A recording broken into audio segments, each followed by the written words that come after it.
अस्सलाम वालेकुम दोस्तों। आज की कहानी हमें हमारे एक लिसनर ने इंडिया से भेजी है, जो उनके चचा के साथ पेश आने वाले एक नाकाबिल यकीन और रूहानी तजर्बे पर मबनी है। ये कोई आम खौफनाक कहानी नहीं, बल्कि एक ऐसे वजूद की कहानी है जो पुरअसरार होने के बावजूद मेहरबान साबित हुआ। हमारे लिसनर के चचा ने 1996 में यह हैरानकुन वाक़या अपनी आंखों से देखा, जिसने उनके अकायद और हकीकत के बारे में सोचने का अंदाज़ बदल दिया। एक सुनसान रास्ते पर आधी रात के वक्त एक लड़की का अचानक नमूदार होना, उसका पुरअसरार अंदाज़ और फिर कई साल बाद दोबारा मिलना, ये सब कुछ किसी फिल्मी कहानी से कम नहीं लगता। ये कहानी सस्पेंस, तजस्सुस और एक ऐसे वजूद के गिर्द घूमती है जो मौत के बाद किसी नामालूम मकसद के तहत दुनिया में मौजूद था। क्या ये वाकई एक भटकती हुई रूह थी या फिर कुछ और? सुनिए और ख़ुद ही फैसला कीजिए। ये नवंबर 1996 की बात है। मैं मुंबई से अपने आबाई गांव बरनाई जा रहा था, जहां मेरे दादा दादी रहते थे। सफ़र काफ़ी लंबा था। रास्ते में गाड़ी का टायर पंक्चर हो गया, जिसकी वजह से काफ़ी देर हो गई। बरनाई पहुंचने के दो ही रास्ते थे, एक मरकज़ी हाईवे के ज़रिए और दूसरा एक सुनसान और ख़तरनाक रास्ता जो रात के वक्त ज़्यादा सुनसान होता था। चूँकि देर काफ़ी हो चुकी थी, मैंने दूसरा रास्ता ही इख्तियार कर लिया। रात के तकरीबन 11:30 बज रहे थे जब मैं मानवगढ़ के करीब पहुंचा कि अचानक मैंने एक नौजवान लड़की को सड़क के किनारे खड़ा हुआ देखा, जो हाथ हिलाकर मुझे रोक रही थी। मैं काफ़ी हैरान हुआ कि इतनी रात गए एक कम उम्र लड़की यहाँ क्या कर रही है। मैंने अपनी गाड़ी रोकी। वो लड़की 16 या 15 साल की लग रही थी, बहुत ही मासूम और पुरसुकून चेहरे वाली। उसने शलवार कमीज़ पहन रखी थी और सर्दी से बचने के लिए दुपट्टा सर के गिर्द लपेटा हुआ था। मैंने उससे पूछा, बेटा तुम्हें कहाँ जाना है? इतनी रात गए यहाँ क्या कर रही हो? लड़की ने मुझे जवाब दिया, मुझे अंजाड़ले जाना है, ये बहुत ज़रूरी है, क्या आप मुझे वहाँ छोड़ सकते हैं? चूँकि मेरा रास्ता वही था और मैं सफ़र के दौरान बोर हो रहा था, मैंने उसे लिफ्ट देने का फ़ैसला किया। हम सफ़र के दौरान बातें करने लगे। उसने बताया कि उसका नाम रत्ना है और वो अपने मामू से मिलने मानवगढ़ आई थी। आखिरी बस छूट गई थी और घर जल्द पहुंचना काफ़ी ज़रूरी था, क्योंकि उसने सुबह स्कूल जाना था। बातों बातों में वक्त गुज़र गया और हम अंजाड़ले के करीब पहुंच गए कि अचानक उसने मुझसे कहा कि गाड़ी को यहीं रोक दें, मेरा घर सामने वाली पहाड़ी के पीछे है।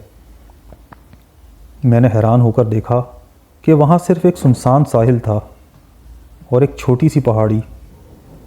मैंने इसरार किया कि मैं उसे घर तक छोड़ देता हूँ, लेकिन उसने मुझे सख्ती से मना कर दिया।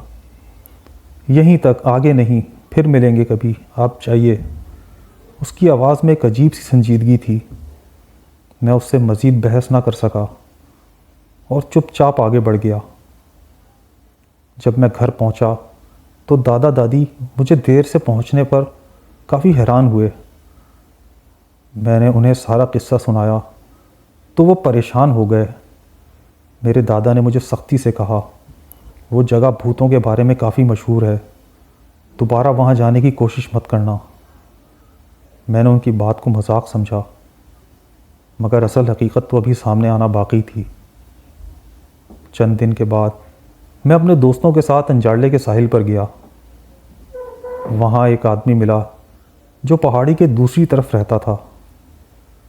मैंने उससे पूछा कि क्या वहाँ कोई लड़की रहती है जिसका नाम रत्ना हो? वो चौंक कर बोला, रत्ना मेरी बेटी थी, मगर वो तो 10 साल पहले फौत हो चुकी है। मुझे ज़ोर का झटका लगा। मैंने उसे तफसील से बताया कि मैंने 2 रात पहले ही उसकी बेटी को अपनी गाड़ी में बिठाया था।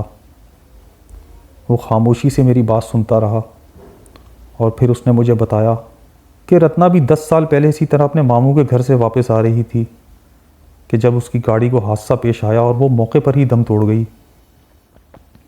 मैं ये बात यकीन नहीं कर पाया, लेकिन जब मैं उसके साथ उसके घर गया तो वहाँ दीवार पर रत्ना की तस्वीर लगी हुई थी जिस पर एक बड़ा सा हार पड़ा हुआ था। ये वही चेहरा था जिसे मैं 2 रात पहले अपनी गाड़ी में देखा था। क्या वो वाकई एक भटकती हुई रूह थी?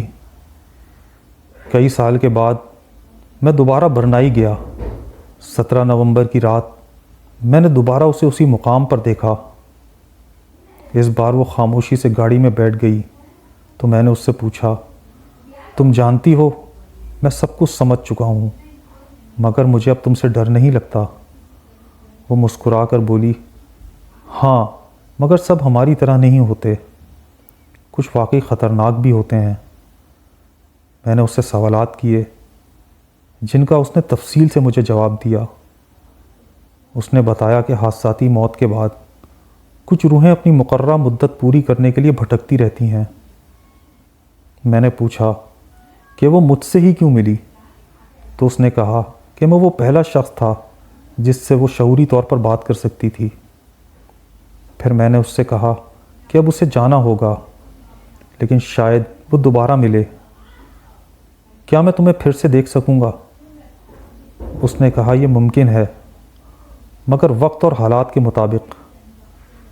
कई साल बाद वो मुझे आखिरी बार मिली, मगर एक ख़ास पैगाम के साथ। इस बार वो मेरे घर की छत पर नमूदार हुई। उसने कहा, इस नए घर में कभी मत जाना, वो जगह तुम्हारे लिए अच्छी नहीं है। मैं काफ़ी हैरान हुआ, मगर मैंने उसकी बात को मान लिया। बाद में मालूम हुआ कि वहाँ पहले एक कत्ल और ख़ुदकुशी हो चुकी थी। उसके बाद मैंने उसे सिर्फ़ एक बार अपनी बीवी के साथ देखा, जब उसने कहा कि वक्त आ गया है कि वो दूसरे जहां में चली जाए। रत्ना एक खौफनाक नहीं बल्कि एक मददगार रूह थी जो सिर्फ़ अपनी मुकर्ररा मुद्दत पूरी कर रही थी। मेरी ज़िंदगी में उसकी मौजूदगी एक पुरअसरार मगर हैरत अंगेज़ हकीकत रही। ये थी दोस्तों आज की कहानी। उम्मीद है आपको ये कहानी पसंद आई होगी। अगर आपको ये कहानी पसंद आई हो तो लाइक कीजिए, शेयर कीजिए और हमें कमेंट्स में ज़रूर बताइए, और साथ साथ हमारे चैनल को सब्सक्राइब करना मत भूलें ताकि आने वाली नेक्स्ट हॉरर स्टोरीज़ आपको वक्त पर पहुंचती रहें। मिलते हैं आपको एक ऐसी ही नई हॉरर स्टोरी में। जब तक के लिए अल्लाह निगहबान।